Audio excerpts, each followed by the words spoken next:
Coming to you from the Black Swan Media Studios, this is Fireside Chats, talking to the real difference makers in the world. Now, here is your host, John Crump. Good Monday evening, and I hope everyone's having a great week. I'm going to Vegas in a few days for Red October, the biggest AK shooting event in the world. You are watching Fireside Chats. Today I got a special guest with me, but before I get into that, if you could subscribe, like the video, leave a comment, hit the little notification bell, it would mean a lot to me. And if you want to support my work, you can always do it on Patreon, patreon.com/John Crump. Well, today I have a very special guest. I've been thinking a lot about the whole thing with cult of personalities, Trump, the Kurds, Turkey, Turkey's leader who is a brutal thug and everything. But I haven't had a close working relationship with the Kurds as some other people have. So I reached out to a friend of mine. By the way, if you look right there, patreon.com/John Crump. And he agreed to come on and go ahead and speak to me about what he thinks is going on over there. We are live on Facebook, Twitter, multiple YouTube channels, multiple Facebook profiles, Twitter, DLive, everywhere, Twitch. So let me go ahead and I will bring him in. And this is Mr. Lewis Park, also known as the Pokemon Marine. What's up, Lewis? How's it going, man? Good to see you again. Yeah, thank you so much for coming back on my show. It's been a while since I had you on here, and there's been some developments in the whole Kurdish area over there. And I wanted to know if you could shed some light on what you think we should be doing. Let me give a little background about you first before we get into that. Lewis Park was a Marine. He served in Afghanistan. After Afghanistan, he was watching TV about what was going on with ISIS and stuff. And I'm going to let him tell you. What happened when you saw everything with ISIS over there? Well, I mean, at the time, U.S. intervention was very minimal. We had pulled out of Iraq still, so we didn't have a large presence there. And in Syria, I think we had just started getting involved because Kobani was falling under ISIS pressure. And that's the Sinjar Mountain Rescue had just happened, and that's when U.S. started getting involved. And around that time, I was getting out of the Marine Corps. So I saw, some of the first volunteers that going over there around the end of 2014, and I decided that's what I was going to do. So by the January, I was already headed out that way. And I joined a group in Iraq and ended up with the Peshmerga on the Mosul front on the north end. All right. Tell everyone what the Peshmerga is, because a lot of people might not know. All right. So, yeah, so like in Iraq, you have the Autonomous Kurdish Region, KRG, the Kurdistan Regional Government, and their borders are pretty much the top the top eastern, northern side of Iraq.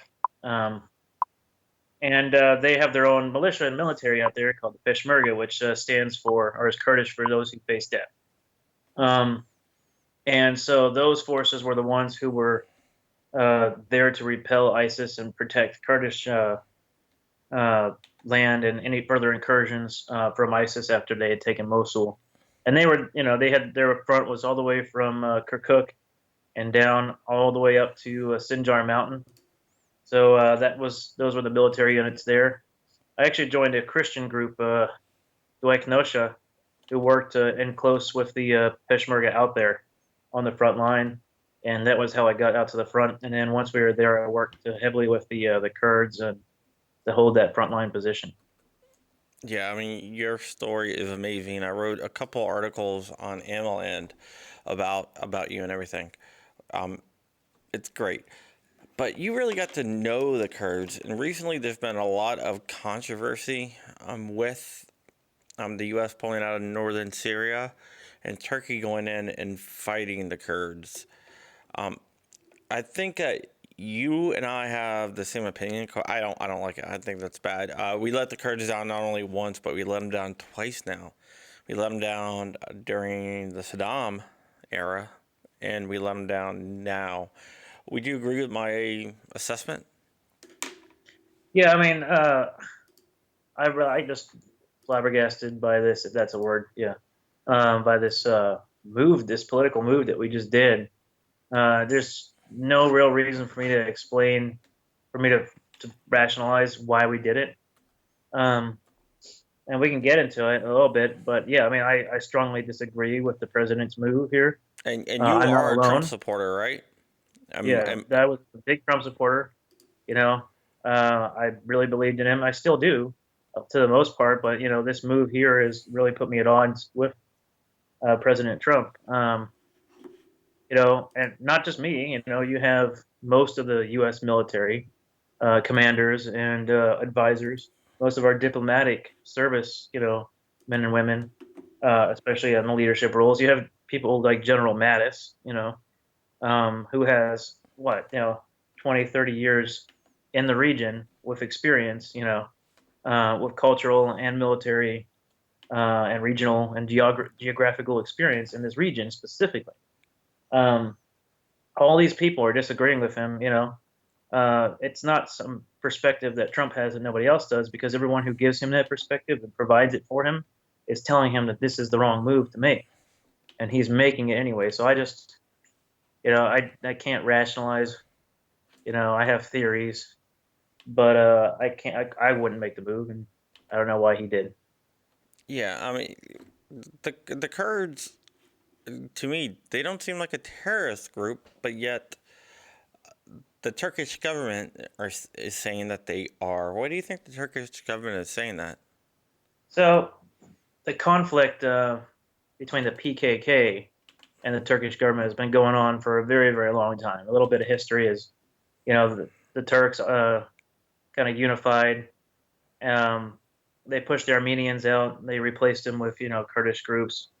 Those Kurdish groups then were immediately turned on. The PKK have always been kind of a separatist movement. When politics didn't work out so well for them to have autonomy in Turkey. And yeah, I mean, they've been using some pretty brutal tactics to fight the Turkish government. And they bounce around in that region. They bounce around into Syria and into the mountains in Armenia and in Iraq in the northern mountains there, because it's the safest place for them and that's how they operate. But they're not the same as the SDF. The YPG separated from the PKK a while ago, but the Turkish government doesn't see that, doesn't think they're any different. They just see them all as the terrorists to their country, against their cause for their nationality. So that's just how they're going to always see the Kurds. I mean, Kurds are pretty oppressed in Turkey. The Kurdish language has been banned for a long time there, and it just have a really bad history. So yeah, there's a lot of resistance, and the no matter if you have any kind of strong,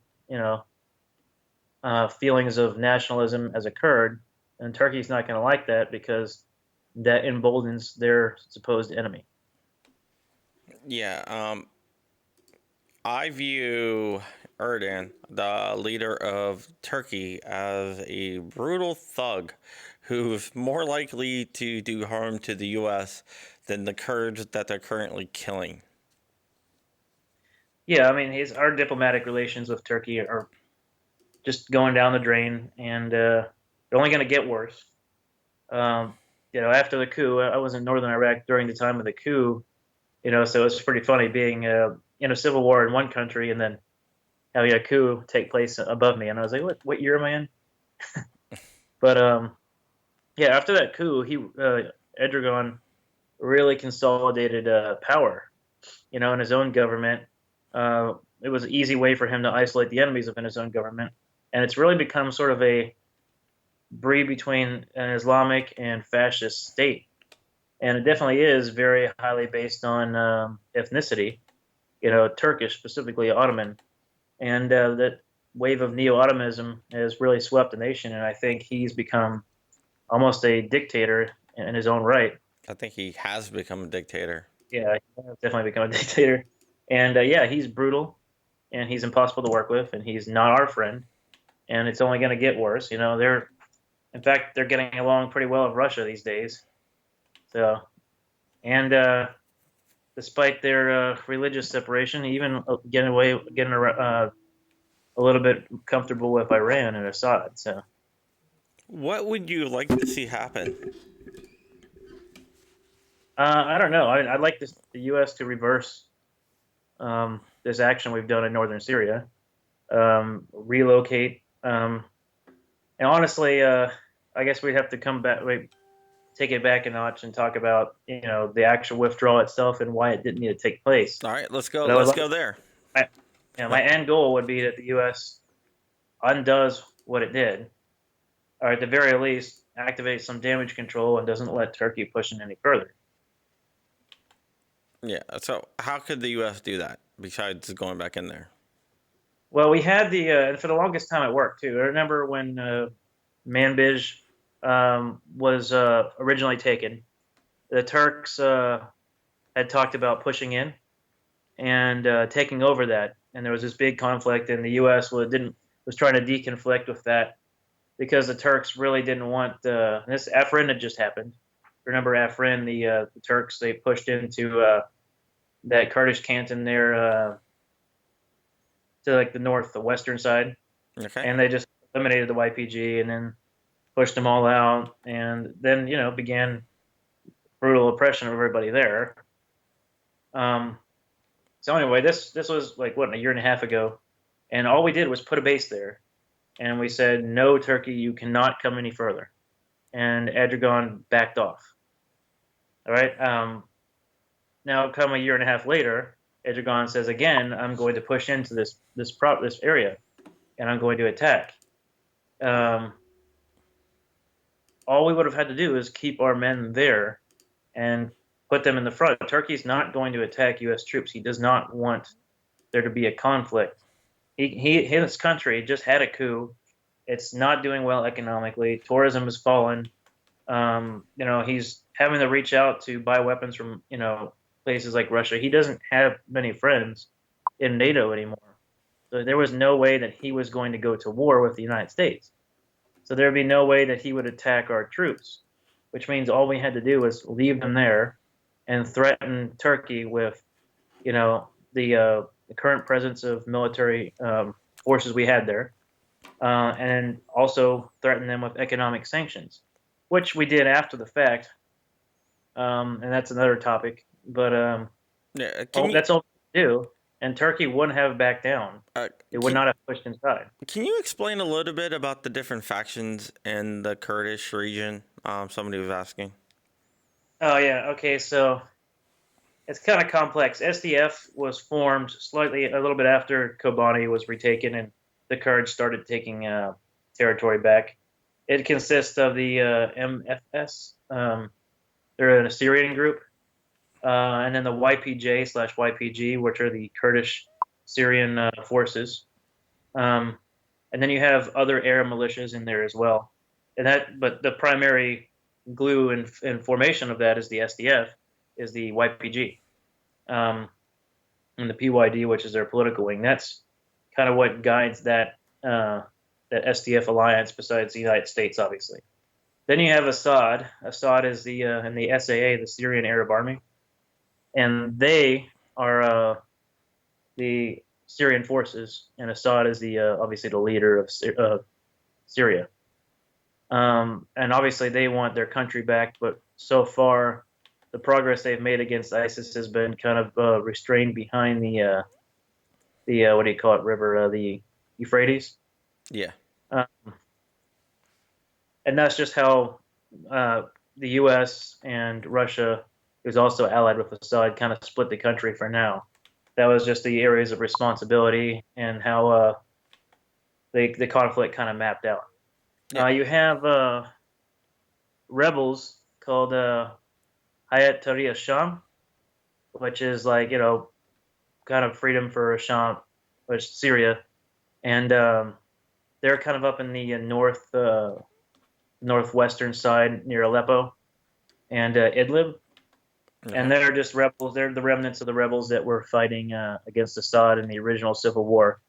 And you have Turkish-backed FSA fighters there as well. You still have some pockets of the Islamic State, as well as plenty of cells operating for the Islamic State. And then I forgot the guys down near Jordan. The U.S. is supporting a group of Jordanians, or not Jordanians, of moderate Islamic rebels, kind of in the southern Jordanian border region of Syria, and that's at a place called Al Tanf. Um, and then I think that's about wraps it up. Oh, you also have Iran. Iran's really moved the Iranian Revolutionary Guard as well as their militias, including Haas al-Shabi and Hezbollah, and really used them in the region as well. And they're allied with Assad and Russia.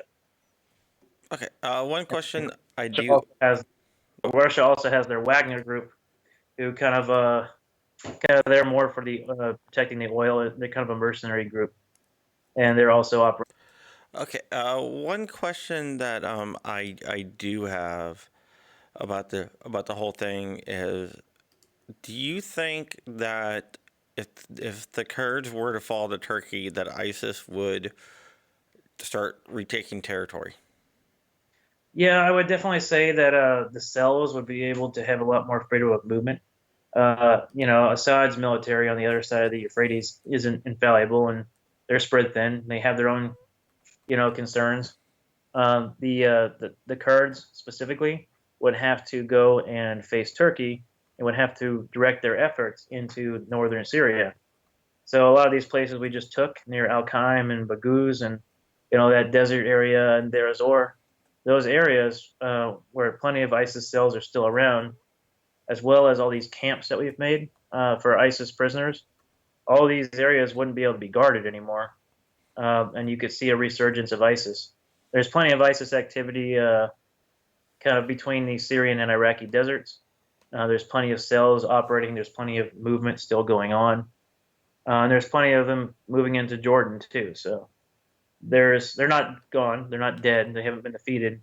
They're just in hiding now, and it's become an insurgency, and it could become a resurgency if the efforts have to be redirected.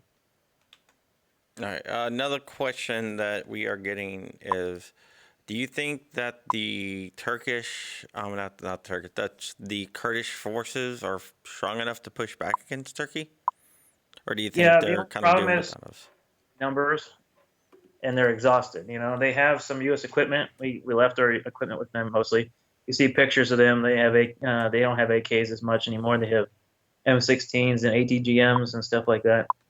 Um, but they've lost a lot. I think their number they quoted over 11,000 that they've lost fighting ISIS. They have a lot of training and experience now, but Turkey, as much as I hate to say it, besides primarily relying on former jihadist forces that are already local, they're an organized military, and they have an air force, and they have much more artillery support, and they have ISR, and the Kurds don't have as much of that. They don't have an air force. They don't have any backup. So yeah, I mean that's fighting a losing battle. They might fight strongly, you know. They might be able to put up a resistance similar to like the Taliban puts up with us, but it'll be military defeat after military defeat slowly, you know. It happened in Afrin too. It took them over 60 days to move into Afrin, but they still lost, you know. And that's what I think will eventually happen is that Turkey will have its way. Now, Turkey claims they only want to push in about 20 miles. I don't believe that. Um, yeah, I don't believe that. And also, those are kind of like that part of northern Iraq is important. That's where stuff grows. Besides that, all you have is the Euphrates. So yeah, I mean, Turkey will say what they said about the Armenians. They can live in the desert and nowhere else. Yeah, a lot of people don't even know about the Armenian genocide out there. That Yeah, Turkey. I mean, Why yeah, do you Turkey. think that that's not talked about at all, like other genocides? Because Turkey's a NATO member, and I think we kind of downplayed it. A lot of Israeli people that I know, um, and they are mad because their government hasn't acknowledged it as a genocide, and they always talk about how up in the Israeli government there's a movement of kind of like Jewish exceptionalism, but that's their thing to debate. It's not my place to say, but I think most of the Western world, because of Turkey's former military strategic importance has kind of downplayed it. Yeah, I mean, I think that's really a shame. If there's genocide, it needs to be called out no matter what. Yeah, and Um, everyone should admit it. That's the one thing in the U.S. Everyone criticizes the U.S., but hey, at least we don't deny any genocides we've done. That's it's part of our history. Part of it was bad. Some of those leaders were bad, but we're taught about them, and we make sure they're not going to happen again, and we hold everyone to the same standard. So, I think other places should follow suit. Germany accepts their genocide. yeah, Turkey to this day still haven't admitted that there was a genocide there, which Yeah, is and there's plenty of evidence that there was. There's no dispute or doubt that there ever was. Just Turkey will not acknowledge it. yeah. I mean, They, you'll see the Armenian genocide like memorials and stuff like that vandalized by Turks quite often, and they'll usually paint swastikas and stuff like that. yeah, it's kind of crazy, right? Um, do do the Kurds still hold any ISIS prisoners over in northern Iraq where they're attacking? Yeah, they're still guarding the camps. The Kurds have actually been really patient, I guess. They're angry, they're mad, but the Kurdish forces still don't want ISIS escaping. But they are slowly. They're losing grip. They can't guard the camps as well anymore. They have to divert forces to repel Syria, or to repel, sorry, Turkey. So yeah, those camps, people are starting to escape. The prisoners who have been there for a while have, been pushing the limits in the envelope to see what they can do, and they're getting smart.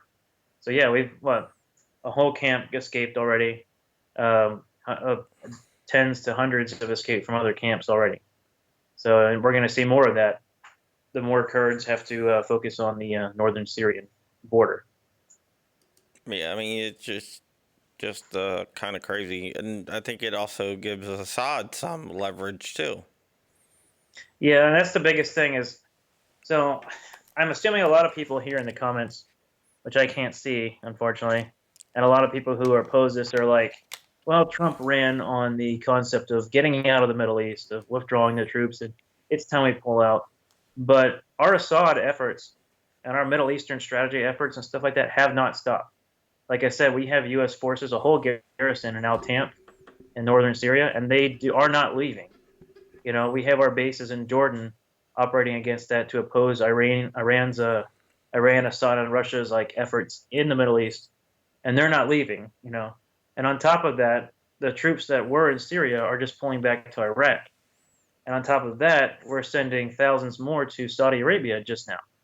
So we're not getting out of the Middle East. And people who are trying to justify this by saying that's what Trump elected to do, well, he's not doing what he was elected to do. He's not pulling out of the Middle East. He's not getting us untangled from Middle Eastern conflict. He's just doing this, which doesn't make any sense. The Turkey we would have been able to make Turkey back off without a fight. It wouldn't have been keeping our boys at the war. We weren't actively engaged with ISIS anymore. We were just holding them prisoner, and we had very few forces there. So it was not any kind of benefit or any kind of political goal or anything like that to pull out from that region. I hate to say it, but I feel like he just backed down from Turkey. Um, and on top of that, I hate to say it, but I think because of we're in what's called the invisible primaries right now in the election, and that's where there's no real primaries going on, but all the candidates start kind of gearing up and starting their debates and stuff like that before they actually get involved in their primaries. And I think this is one of this since it's so high profile that maybe Trump could have said, "Oh, look, I'm pulling people out," but you're not. And I hope a lot of people listening to this realize that we're not leaving the Middle East at all, and we're staying entwined. We're just abandoning the Kurds. Yeah, and like I said, this is like the second time that has happened, which I think and a lot of people don't realize that we told the Kurds if they rose up against Saddam Hussein, we would help them overthrow him. This is during the first Gulf War, and they did. And then our government changed their minds, and they were slaughtered and gassed and everything else. Yeah, it's a really sad history of that. I mean, I think military commanders and policymakers at the time didn't really intend to push too far into Iraq. Just kind of to pacify Saddam and push him out of what do you call it, out of Kuwait.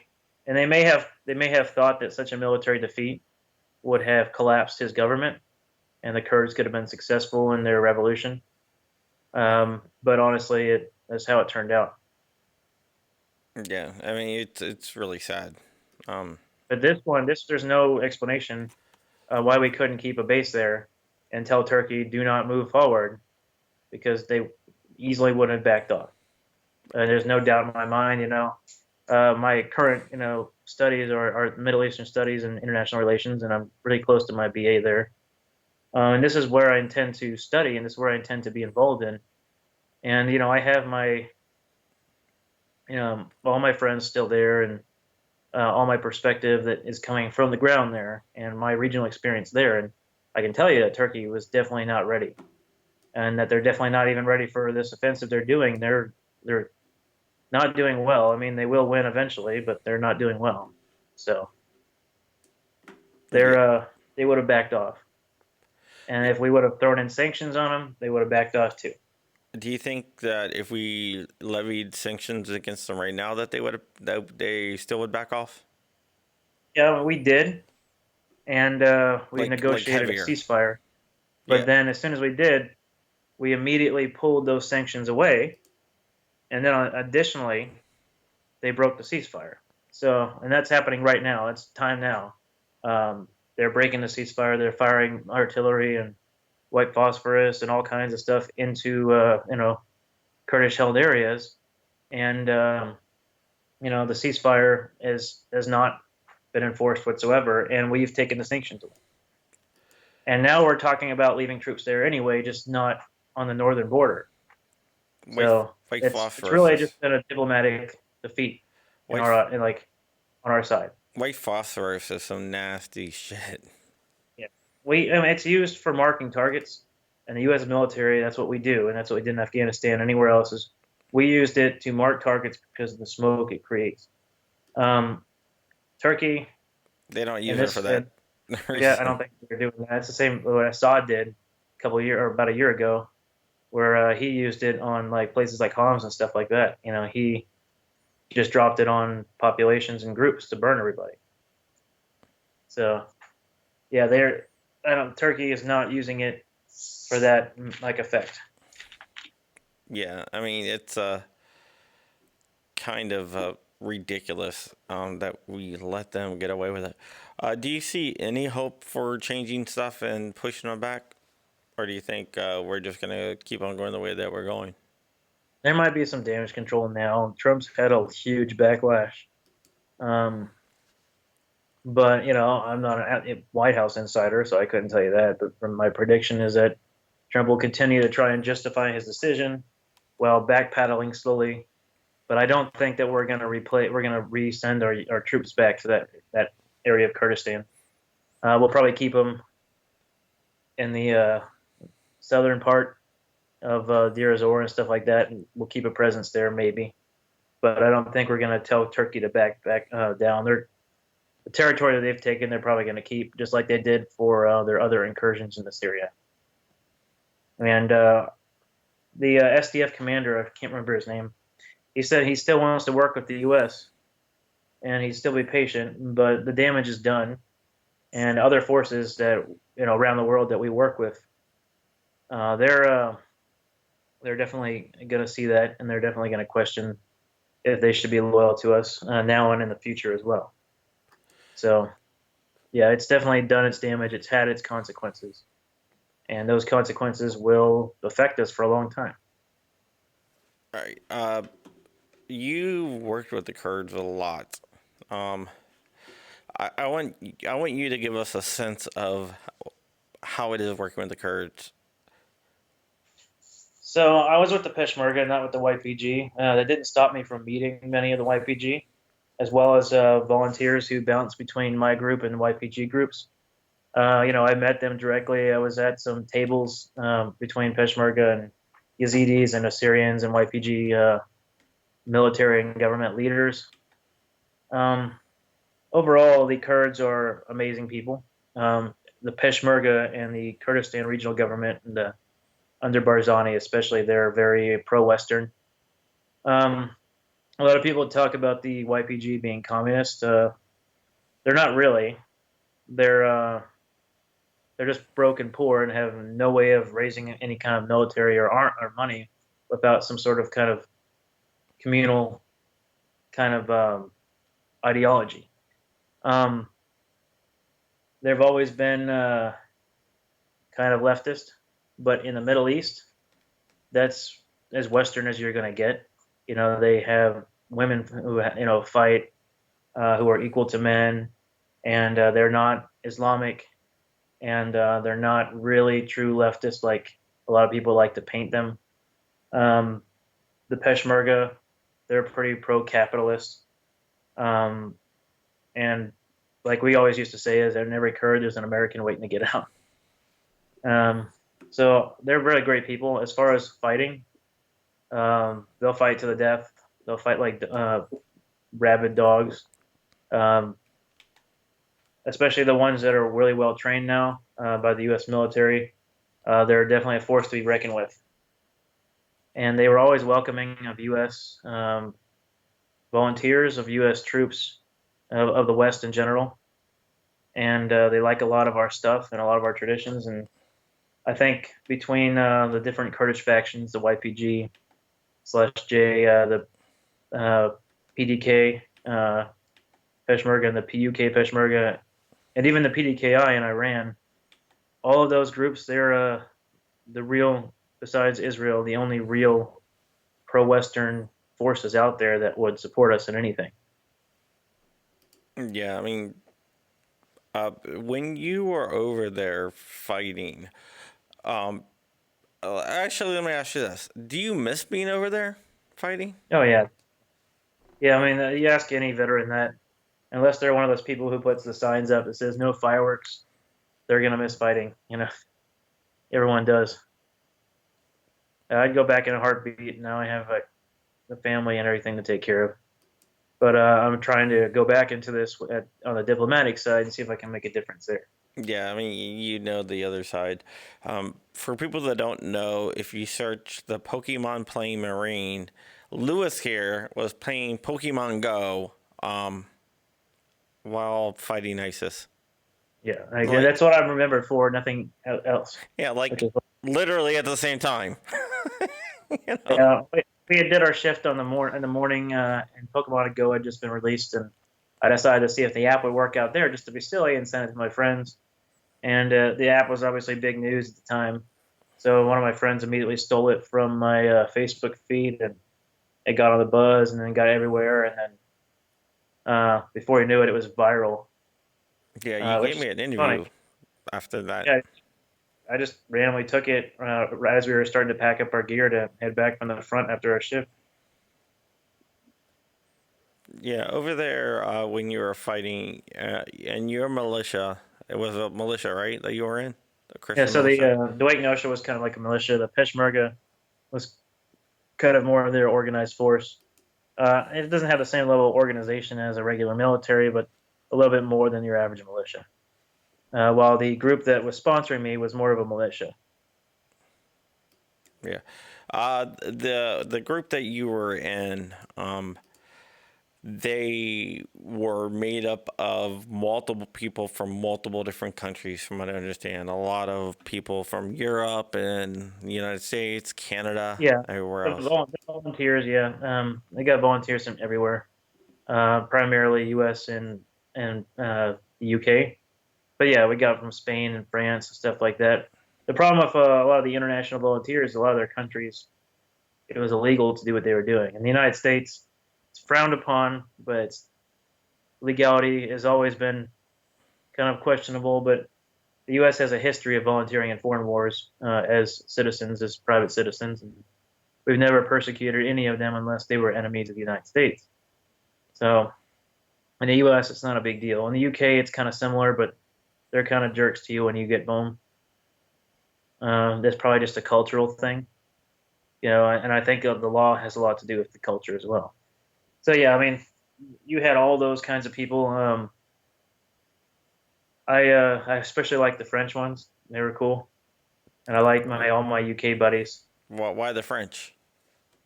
They were just really excited to be there, and really happy, and really motivated. Same with the UK people. You know, they feel like they came there, and you know, my country was out there doing a lot more, so it wasn't as big of a deal for me. But they were out there doing something, and they felt their country wasn't doing. Um, so it was just great for them. One question I do have: what separates what you did from being a mercenary? I wasn't paid. Um, I wasn't. I didn't receive any sort of compensation or anything like that. I got some donations from people, and I had my own money, and that was it. You know, I wasn't. I was a volunteer. I wasn't a mercenary. You had to buy your own weapon and stuff, and you bought an AK, I believe. Yeah, we did some really sketchy black market deals. Let's say that. Well, we like to say that we have gun rights here, but man, I bought grenades and rockets and stuff like that with cash at the market. There, it's not like a market where you just grab stuff. No, you meet somebody, they tell you what they got, and then you meet somewhere else and pick it up. The government obviously likes to over there likes to crack down on that stuff, but for volunteers and Peshmerga fighters, they look the other way. And in fact, half of the time I was buying from government officials.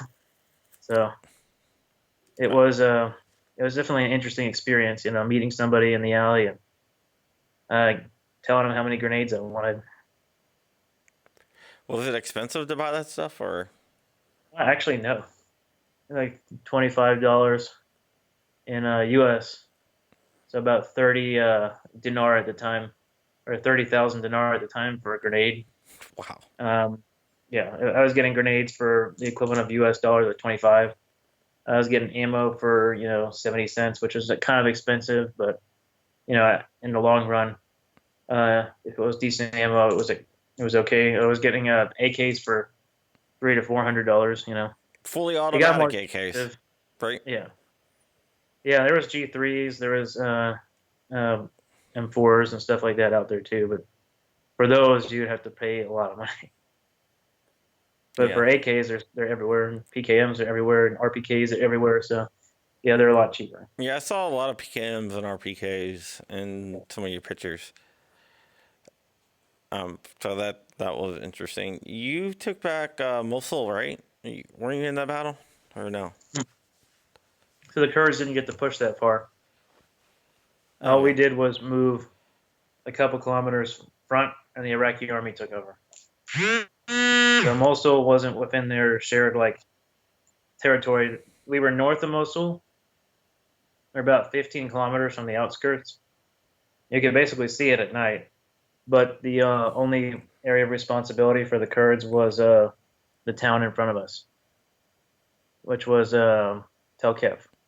Now, Tel Kev was a town after that. It was Batnaya. So yeah, once we moved to Batnaya, that was it. And then the Iraqi army pushed ahead. Yeah, one of the things that I keep on saying one of those things, but one thing that I did notice from like, and actually talking to you, and I think you've actually told me when I asked you one time, is it like this? And you said, yeah. It was like almost like a World War One thing where you had like the line, and you guys were there. Then you can see the flag flying over there, and Yeah, that was basically exactly how it was. Majority of the time we were there, except for when we visited other fronts. It was just a no man's land and two front lines and constant attacks. And like, well, we didn't push forward except for like a couple times. That was brief. The Islamic State was the one doing all the attacking, so they would try and push forward. They actually had a major attack when I was out of the country that made me come back, obviously. Um, yeah, I wanted to like, talk to that. it was basically World War I, with the Islamic State probing and mortaring us all the time, and us just repelling anytime they did that. You came back. Oh, somebody wants to know, was there any trench fighting like in World War One, or it was just like the lines? Yeah, I mean the fight that I missed, they Islamic State got past the trenches, and there was some fighting in those, and then they pushed all the way into the village next to ours. While I was there, we got engaged several times, pretty close, and there were some closer trenches that they pushed into that we had dug for vehicles and such, and they But yeah, it was pretty close. But for the most part, your average day saw mortars from a far distance and machine gun fire from heavier machine guns, Yeah, and then some. They would get closer once in a while and pop a few rounds at you. yeah. You left the country and came back to the United States, and I Yeah, remember that. And I was like, "Oh yeah, welcome back." And we were talking and stuff. Then a couple weeks later, I saw a picture of you over or back over there. I'm like, "Well, damn, Lewis went back. What made you go yeah. Well, back?" I was in Afghanistan first. I got a contract job Yeah, I remember that. and started working security at Bagram and getting kind of bored. And then the attack happened, and I was only a country away. I had no choice. I had to go back. So I went back as soon as like it took me 3 weeks to get everything ready to go back, and then I did. Mostly just waiting on a flight.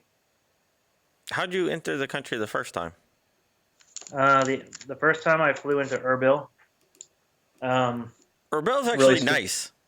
yeah, really nice. Yeah, people don't It's realize like how like modern it is.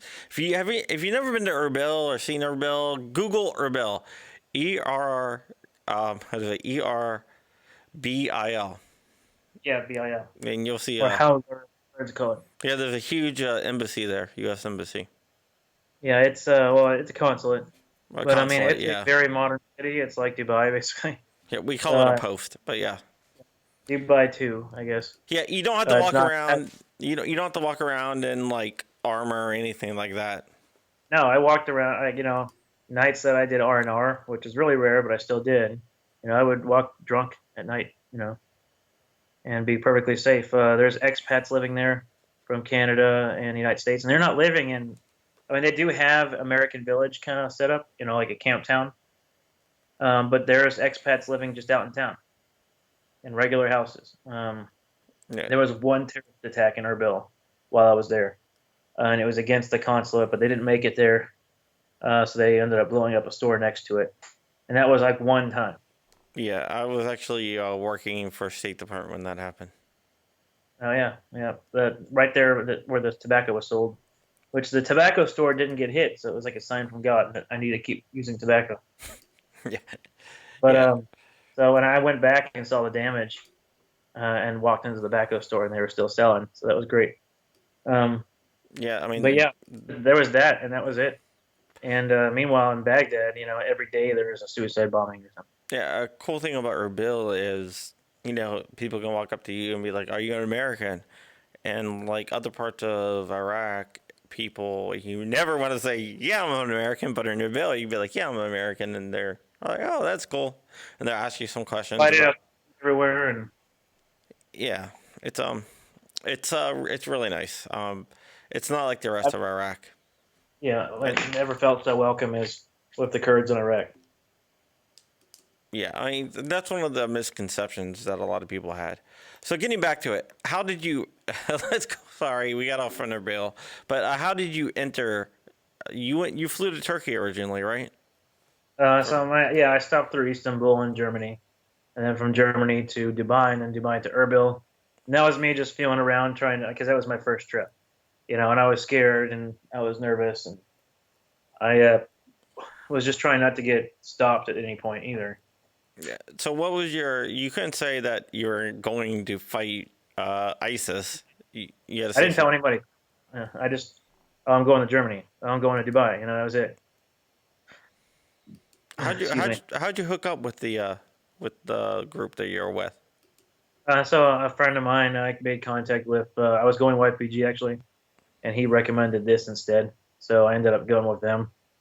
Um, then I don't regret my decision. It was a unique scenario where we were.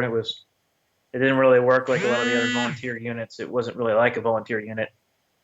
We were just kind of like we lived on the front line and we could choose what we wanted to do, and we got together and decided what we were going to do. And there was nobody who was in charge of us as far as local authorities, just people who were responsible for us. So we kept that in mind, and then chose exactly how we were going to contribute to the functions on the front line, and chose our schedule, and chose how we wanted to do this and that, and how we wanted to operate in our procedures. And we saw how the Kurds did it, and then we found out what would work with them the best to help them out. So it was a lot more freedom, and we can come and go as we please, and a lot of people did. So there wasn't the whole kind of lockdown scenario that a lot of other volunteer units had. Well, that's really cool. Yeah, and then we got to go to all kinds of political meetings, and we got to visit other front lines and spend there for a couple of days. We actually got to do a little action in Sinjar. It was just a couple of guys who got caught trying to cross, but it was pretty cool. Yeah, we got around a little bit as well. It wasn't just staying at that one location. Yeah, And I got to experience a lot of the internal politics between YPG and PDK and Syrians and and stuff like that. So it was a really interesting, eye-opening experience, and kind of a crash course in international affairs and Middle Eastern politics. Did you decide to go back to college for all that over there, or before that, or? Over there, yeah. I wasn't really sure what I was going to do. I didn't even think I was going to survive my first trip. My second trip, about the same. I had no idea what I was getting into as we were getting closer to Mosul and as conflict, or as like our front line started getting hit a lot more prior to that. So, but yeah, I think it was close to the end of my second trip that I decided that this is what I was going to do: is go to school for international affairs and try and make a difference from a different angle. Yeah. However, I can find. Yeah, one of the things that I saw on one of the Facebook picture, I think it was Facebook that you put it up, on your personal Facebook picture was some of the wreckage of one of the villages that you went into. Yeah. And it was just, everything was wrecked. It looked like something out of like a Saving Private Ryan or something.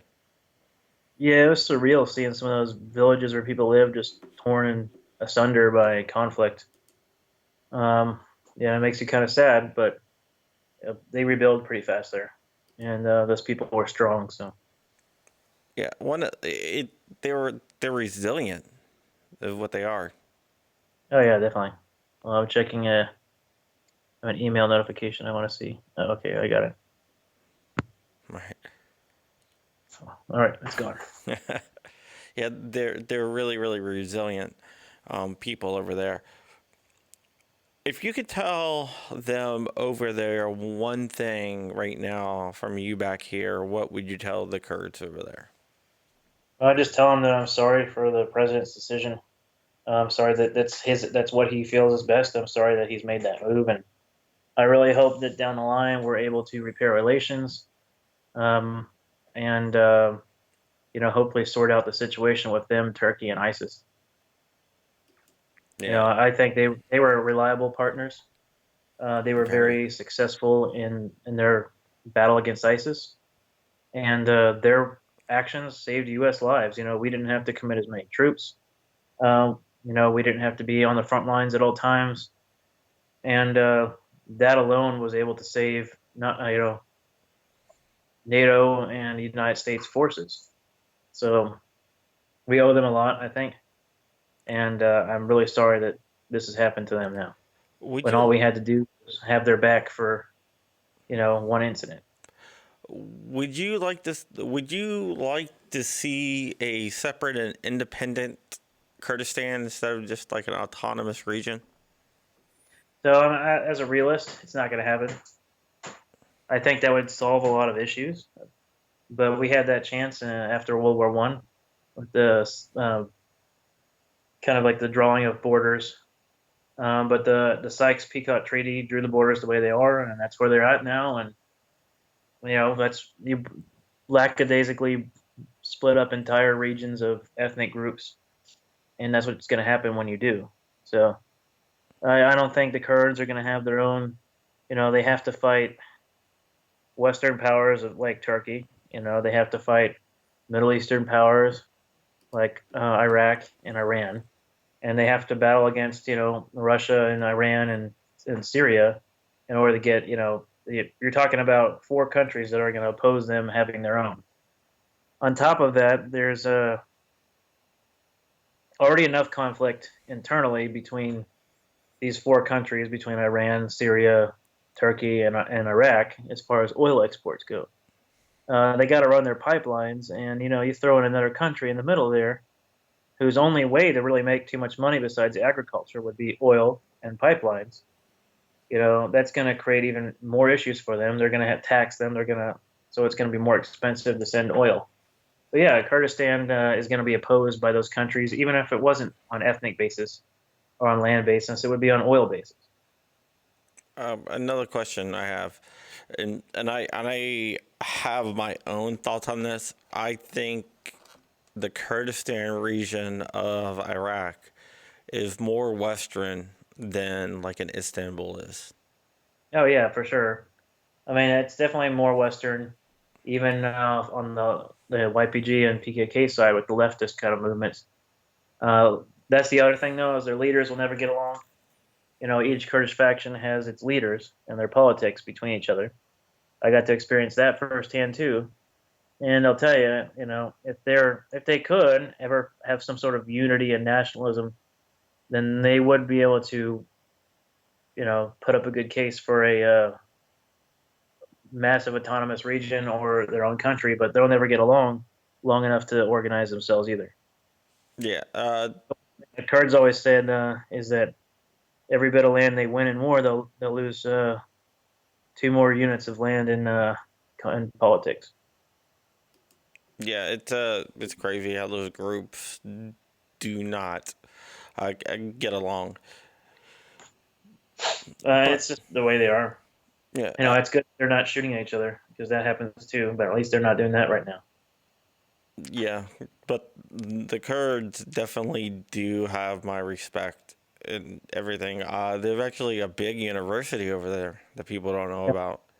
They would definitely be the only moderate rebels in Syria if you're looking for that. If that was your whole thing, then yeah, you would call them that. They're not radical Islamic.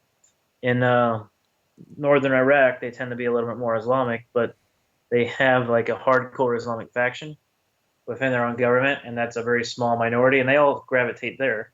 So everyone else is just kind of a freedom-loving Kurd, and just maybe an Islamic by name. So you're not gonna have that radical jihadist movement within the Kurds. I mean, half of them don't even want to be Islamic. Yeah. Another thing is they're one of the only militaries in the Middle East where you'll find not only women, but women in positions of power, like commanding officers. Yeah, yeah, that's a big Western value. I hate to say it, but one of the tenets of Western values is the element of progressivism, and that's what they have over there. And that's something that Islam is very opposed to. So, yeah, having women in positions of powers, having women as generals and commanders, and having women fighting units, and that's more of the YPG. Um, but yeah, I mean, you have that there, and you don't have that anywhere else in the Middle East. Yeah. I mean, I have a lot of respect for like every Kurd I've met has been not only Western, but also pro American, which Yeah, is definitely not something you find in the Middle East. yeah. Even now, like you saw the video of the Kurds throwing like potatoes and stuff at they're angry, those civilians that are doing that. But for the most part, the U.S. has always had a warm welcome there, and they love us. They love America, and they love like the values and everything that we have, and they try and follow them too. You know, so like I said, nowhere else in the Middle East is like that. And a lot of people they think we should just pull out of the Middle East, and you know that's a whole nother topic of discussion as far as that goes. But for the most part, we're not pulling out of the Middle East anytime soon, and we're going to be involved there, and we do have long-term strategies there that have global impacts. And anyone who's saying that this is a good move because Trump said we're pulling out, well, he's not, and we're not, and it was just a all-around bad decision in the face of pressure from Turkey. Yeah, Mattis didn't want to pull out either. Now he quit the first time we tried when Turkey wanted to push in the man bitch. So he was going to resign, and then Trump decided to fire him.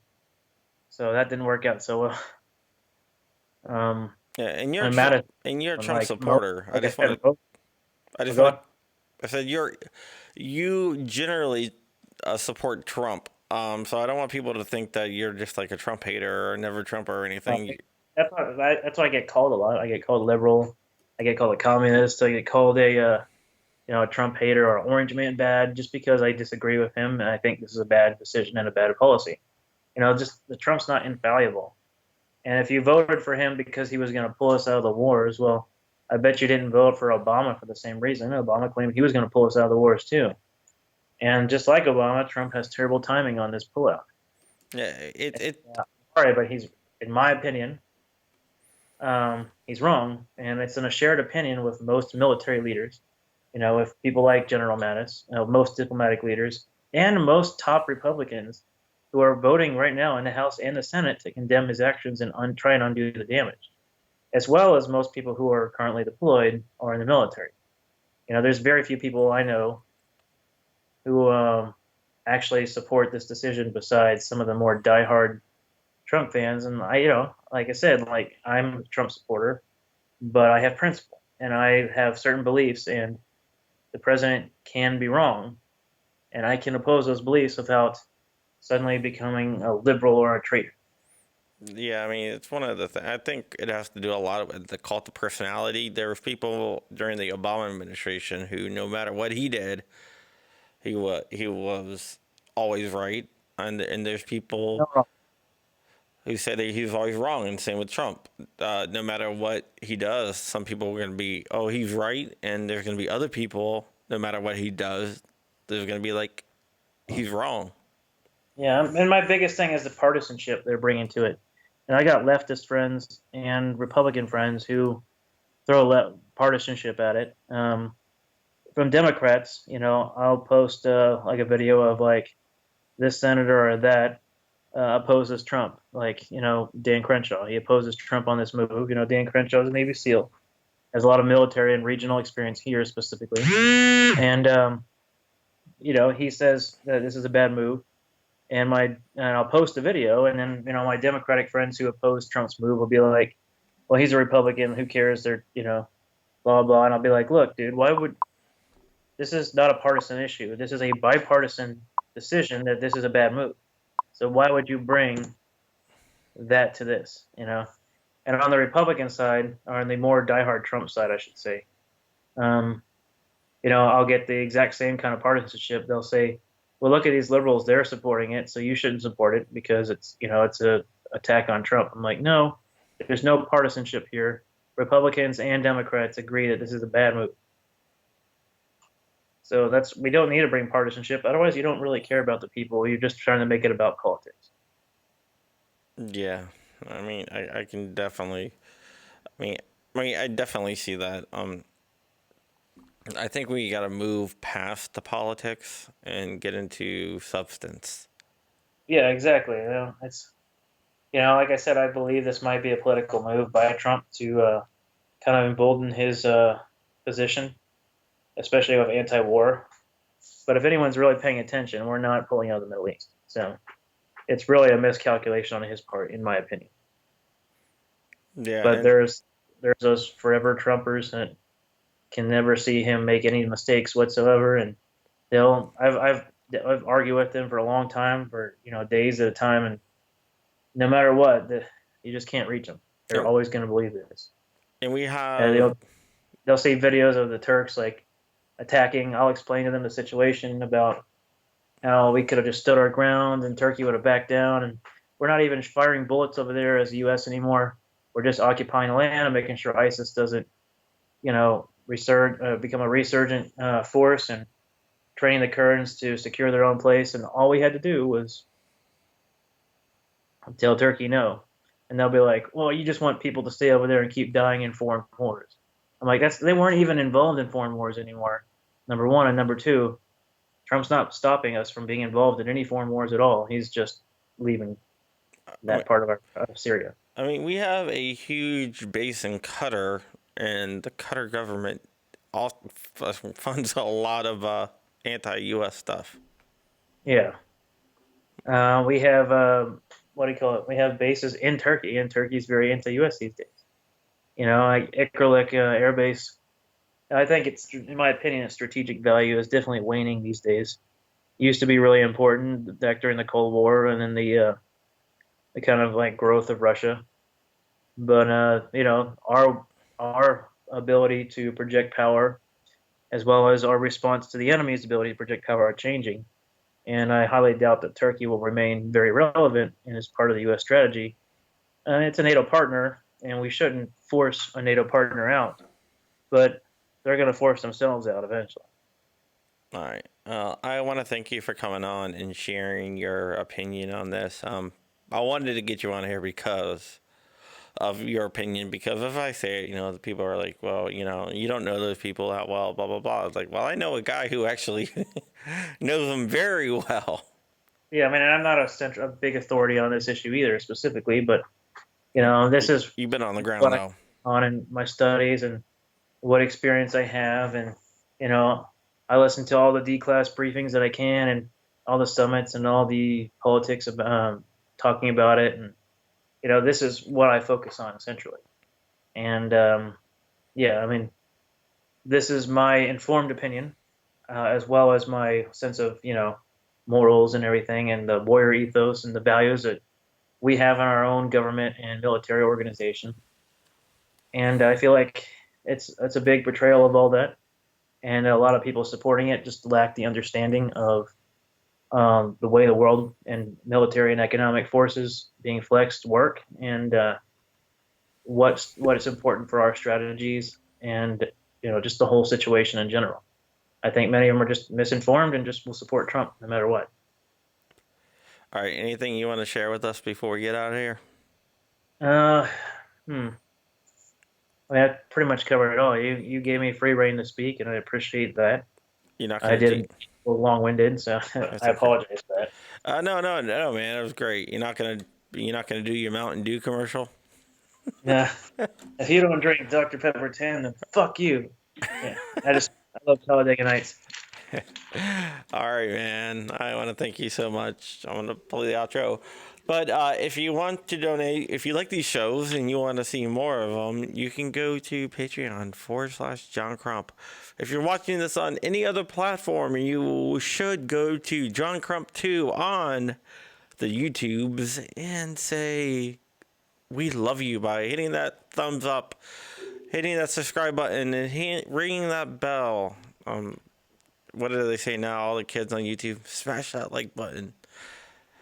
And I will not be here Saturday for my usual show. I'll be in Vegas at Red October, which is the biggest AK shoot in the world. It's going to be awesome. Not the AKs that Lewis bought on the back alleys of... Yeah, you won't have any full autos. Yeah. Oh, yeah, there will be full autos, I think. Oh, yeah. Well, I'm jealous then. But, yeah, those were real AKs. I can get you a full auto transferable one for like, I think, $13,000-$14,000. Yeah, I'm not paying the tax stamp. So $13,000-$14,000 you don't mind, but the $200 tax stamp. Yeah. Maybe. Man of principles. Yeah. I already have enough scrutiny anyway, so. Yeah. I mean, one question. When you got back, did the U.S. government say anything to you, interview you, or anything like that? One thing I always wondered. I've never asked. Yeah, they kind of debriefed me at the airport. Just asked me what I'd been doing both times, and just checked up and make sure I wasn't doing anything illegal, and were pretty okay with what I was doing. That they obviously said they didn't recommend it, but they didn't do anything bad to me or hold me for too long. So it's like masturbation on a plane. It's not illegal, but it's highly discouraged. Discouraged, yeah. Yeah, basically. That's from The Hangover. But they were actually really nice too at the airport, and a lot of them were like, "It's pretty badass, man." I can't say that it's badass, but I think it is. Awesome. All right, Liz. Well, thank you for coming on. I'm gonna have you back at a future date. And you're welcome on the show whenever you want, man. Just let me know. Yeah. All right. Peace out. All right, later. You've been watching Fireside Chats with John Crump, a Black Swan Media Group production. Like, comment, share, and subscribe. Tune in every week for a conversation with the difference makers in the world.